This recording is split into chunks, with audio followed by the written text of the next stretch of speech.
welcome to my channel, Random Andy's channel. I appreciate you being here.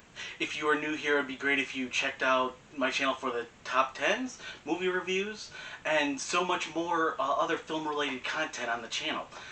And if you are returning, welcome back. I appreciate you as well. And it would be great if you gave this a like, subscribe, and a comment on the video down below. Let's get into the video. Hello, welcome to my video of what I saw in November. This is my first video talking about the movies of what I saw in the previous month. This will be a monthly thing, so welcome.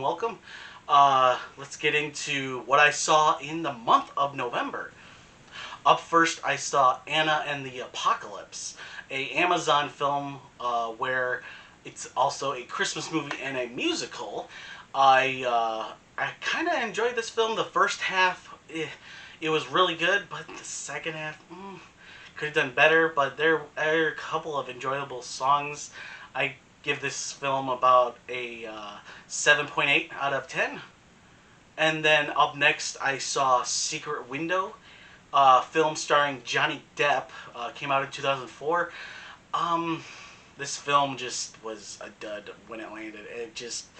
It was super cliche, and the ending was just like, okay, I guess I saw that coming. It wasn't good. Basically a 4.5 out of 5.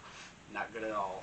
Up next was the film The Life Aquatic with Steve Zissou, or however you pronounce the last one. This is a Wes Anderson film. I mean, how can you go wrong with Wes Anderson? I mean, those shots that he does symmetrical and all that kind of stuff, pretty great. But this film, but an average run of a film. It was okay. Nothing to sneeze at.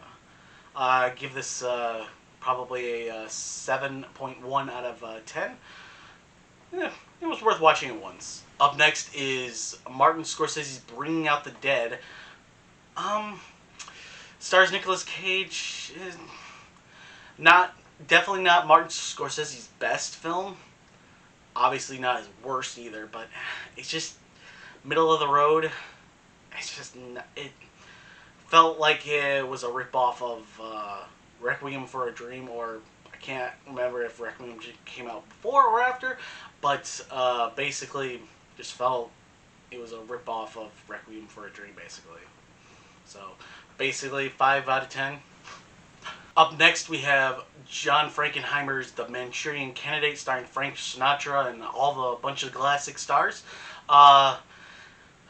For me, this movie was really, really good. A political thriller. Oh man, like, I don't want to say much about this film. I don't want to give it away because it's a great film that you need to watch. It's so good. Basically, I'd give it a 8.5 out of 10. Up next, we have Taron Egerton's Rocket Man. Pretty fun little film. Musical based on the life of Elton John. It's pretty good. I'm a bigger fan of Bohemian Rhapsody, which is also a great film, but this one a bit less. So I highly recommend it, but not as much as I recommend Bohemian Rhapsody. So give it a 7.5 out of 10. Up next, we have The Men Who Stare at Goats. This was a weird film. I was not expecting what it was going to give me, and guess I expected something different. So 5 out of 10. Not much to say about this one. So. Up next, we have The Children's Hour, which, for me, this is the best film I saw all November. Starring one of my favorite actresses, Audrey Hepburn and Shirley MacLaine. This film came out in 1961, and it's about a schoolgirl who spreads a rumor that her teachers are lesbians. Yeah, this came out in 1961. If you can believe it. And this film opened my eyes to basically seeing just how crappy these people were treated back in the day. Oh my gosh, this film is incredible. It is so good. I cannot recommend this movie enough. A 10 out of 10 film, guys. absolutely incredible. Up next, we have a World War II film called The Book Thief. Basically about a girl who steals books to protect them from the Nazis and all that kind of stuff. It's an okay film, but the best thing out of this whole film is John Williams' score. It's a beautiful score, so I'd give it a good 6.2 out of 10. Up next, we have Ultraviolet. Not really going to talk about this movie. Oh my gosh, it is so bad. Basically, 1.5 out of 10. It's yikes. It is yikes. Up next, we have The Impossible, starring Naomi Watts and Ewan McGregor. Oh my gosh, J.A. Bayona is a great director with this movie. Tom Holland's first appearance. Oh my gosh, about a natural disaster in 2004. This family who survives it and tries to get through the odds of finding each other and all that kind of stuff.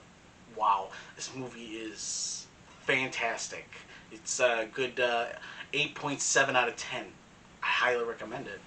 Up next, we have Marathon Man with Dustin Hoffman. I had high expectations for this because it's on a lot of people's lists for like 1,001 movies to see before you die and all that kind of stuff. For me, it was just boring. I'm not a big fan of 70s movies. The 70s, it just doesn't do much for me with the decade of film. And so, it was just boring. I give it a 5 out of 10. Up next, we have Lahane. I am a big fan of foreign films, and this film is so good. I highly recommend you watching this for Vincent Cassel's performance. So incredible, and the ending is amazing, and it's just wow. This film is so good. I highly recommend it. It's a good 9 out of 10. And then we have Definitely Maybe, starring Ryan Reynolds. I had low expectations for this, but Isla Fisher and Ryan Reynolds are so good in this film, especially Isla Fisher. I am a sucker for good love stories, and this one was pretty good. It was better than expected. I give it a 7.8 out of 10. And then we have the newest film to come out from Netflix, Jingle Jangle, A Christmas Story, a musical of all. I was actually a huge fan of this one. It was really, really good. I'm a big fan of the song Square Root of Possible. Oh my word, like, it's such a great song, so good. And like the beginning, like the very first song is basically The Greatest Showman level great. It's pretty good. I highly recommend this as well. It's a good 8 out of 10. Up next, we have Dylan O'Brien's Love and Monsters from this year. Basically, this is Zombieland with monsters instead of zombies. So I was actually not expecting much, and I got a lot more out of this. I highly recommend this as well. It's a good 7.7 out of 10.